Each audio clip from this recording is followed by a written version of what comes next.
And he's living on the inside, roaring like a lion, like God is not dead. He's surely alive, and he's living on the inside, roaring like a lion, like God is not dead. He's surely alive. In my sermon series on Soul Survivor, Arlic,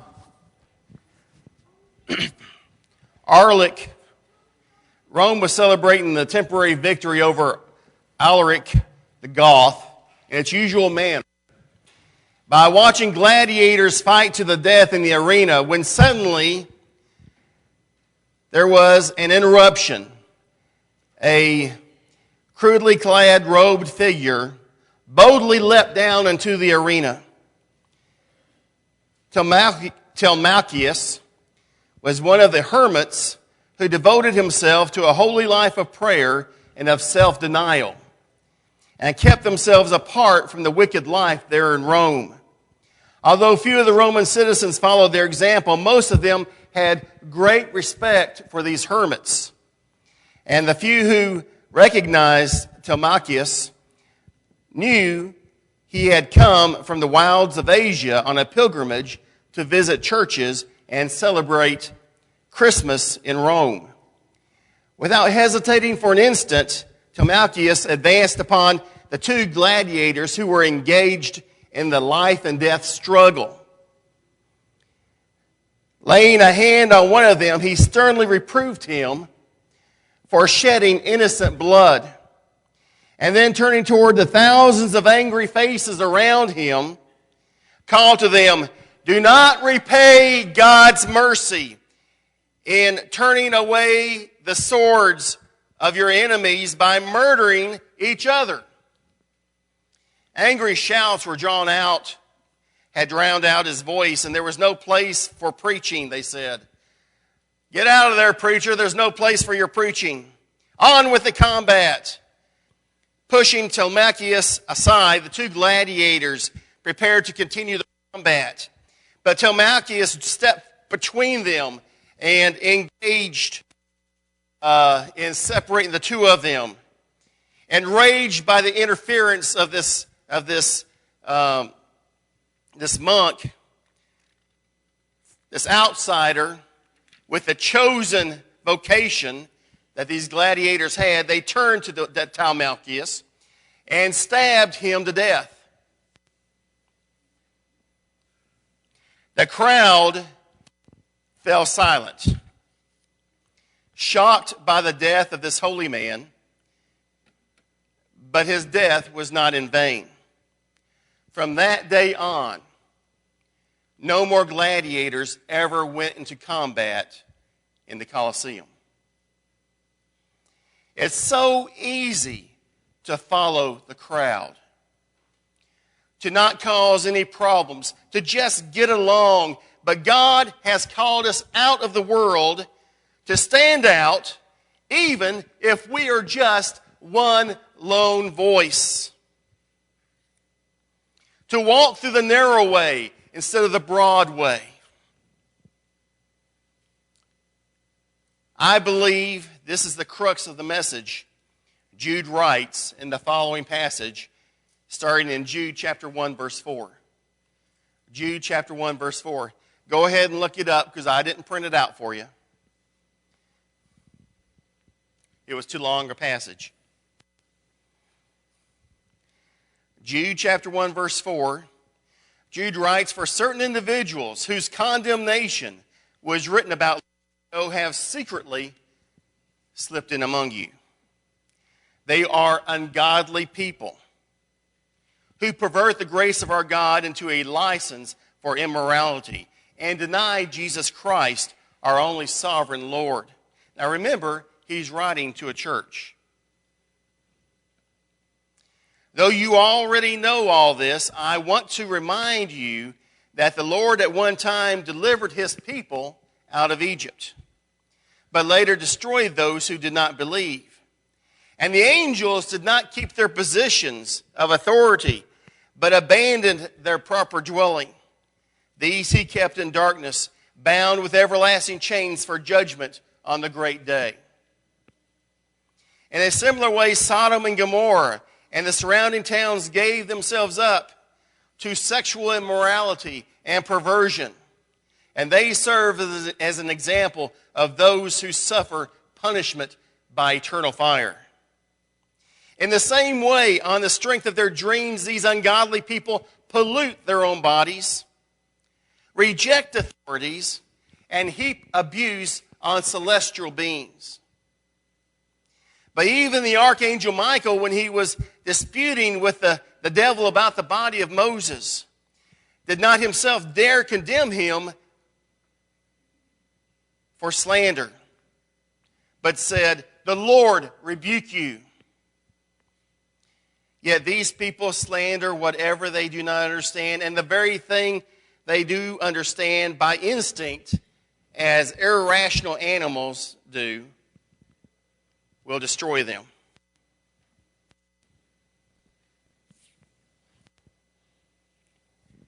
Jude writes, and as he's writing to this church, as he's writing to Christians, he's warning them to be on their guard, because there are slippery fakes that have come in amongst them. Slippery fakes. These are people that ease their way in. They had eased their way into this church, into this group of Christians. Their morals were that were reflecting society. Their morals were corrupt. They would claim Christianity, they would claim disciples, but they were using the grace of Jesus as a license. They were basically, in summation, saying, it's okay to do whatever you want to do because the grace of Jesus covers us all. So you can go sleep with your neighbor's wife. You can have any type of sexual perversion. You can lie, you can cheat. It doesn't make any difference because Jesus' grace covers it all. And you say, well, that's outrageous. But I'm telling you today, there are people in the church living just such a way. There are people in the kingdom of God who have allowed themselves to be corrupted and to follow such ideology. The morals of our society that we live in today are creeping into the church. We were talking about in our Sunday school class today, and we were talking about how, as Christians, we are supposed to be out in the world sharing the light, sharing the salt, making the world better because of Jesus. We are supposed to be Jesus' injected cure into the world for sin, to redeem people back to Christ. But instead, more and more, the sin and the godlessness and the ways of the world are finding themselves creeping in to our church and into the kingdom of God. And instead of us infecting the world is infecting us.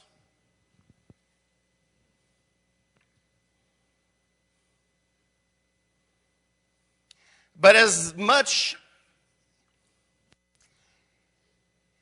and when I say we have to watch out for slippery fakes, I'm not going on any type of witch hunt in our church or anywhere else. I'm saying that we have to be diligent to how the world is influencing us as a church and as a family of God. It doesn't have to be with people of corrupt nature coming into the church and trying to cause problems in the church. It can be the influence that Hollywood has in our lives. It can be the influence that the media has in our lives. It can be the influence of how society has changed and is infecting us. There are things taking place today that 20, 30 years ago we would not have considered to be proper in America.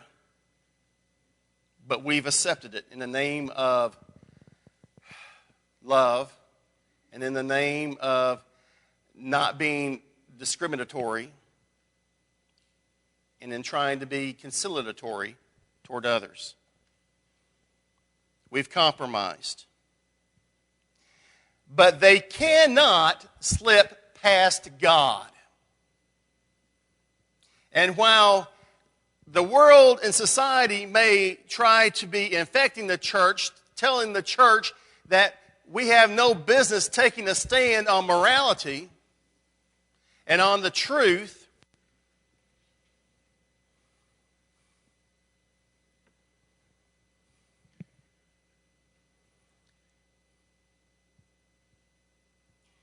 we've just got to take a stand. We've got to take a stand. They ease their way in. Their purpose is sinful persuasion. Sinful persuasion. You see, acceptance eases the conscience. The more people that you get doing what you're doing, the more accepted it feels. And over years and decades, acceptance of sinfulness has become pervasive in us. The world wants to change us because the world does not want to know that what they are doing is wrong.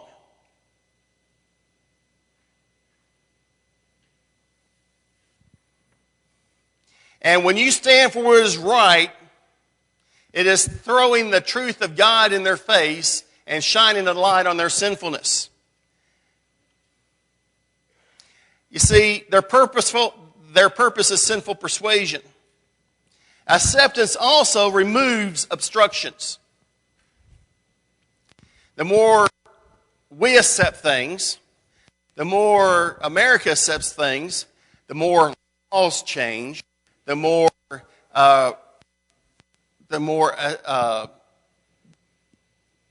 society changes, and the easier it is to slide further into corruption. These slippery fakes.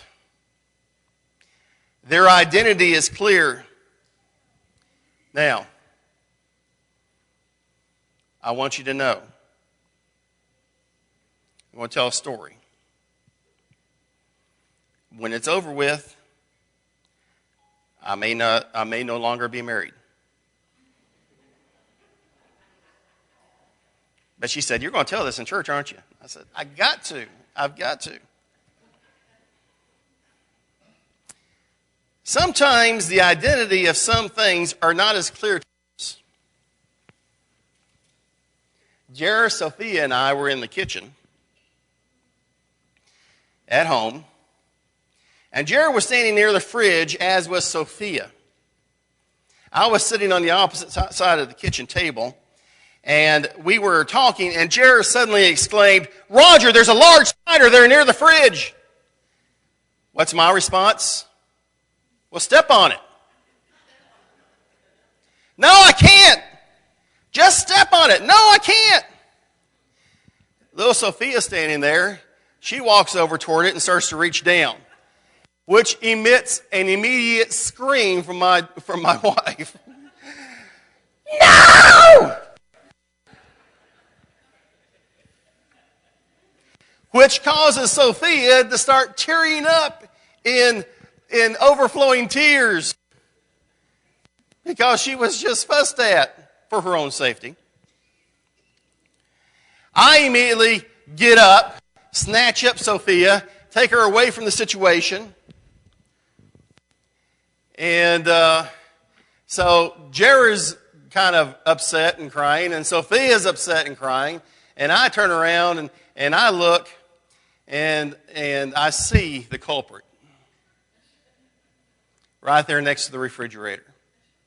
So I walk over there, and Sophia starts to bawl.